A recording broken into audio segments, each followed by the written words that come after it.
नमस्कार मित्रांनो.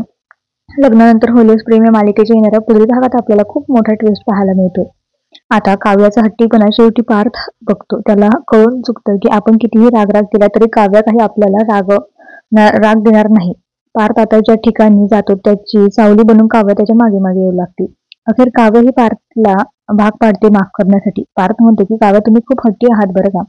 मी तुमचा एवढा राग केला, तुमच्यापासून एवढं लांब होण्याचा प्रयत्न केला, पण तुम्ही तुम्ही मला ते काही करू दिलं नाहीत. त्यावर काव्य म्हणते की मी सुद्धा पार्थ देशमुख नंबर 1 आर्किटेक्टची बायको आहे.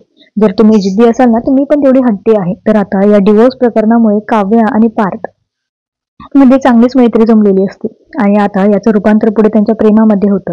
पण ज्या वेळेस रम्याला कळतं की काव्य पूर्णपणे बदलली आहे, त्या अगोदर ती पार्थचा राग करायची ना, या लग्नाला विरोध करायची, पण आता ती अचानक पार्थच्या आवडीनिवडी जाणून घेते. त्याच्याशी गोड बोल लागते. नक्की गडबड कुठे आहे? जर का काव्य अशीच वागली तर मला पार्थ कधीच मिळणार नाही. त्याचमुळे आता पार्थला मिळवण्यासाठी रम्या पुन्हा एकदा कारस्थान करते, जेणेकरून पार्थ आणि काव्य वेगळे व्हायला हवेत. तर तुम्हाला काय वाटते पुढे काय होईल? हे सगळं पाहणं खूप रंजक आहे. पण तुम्ही मालिका पाहताय का? मालिका तुम्हाला आवडते का? ते कमेंटमध्ये नक्की कळवा. धन्यवाद.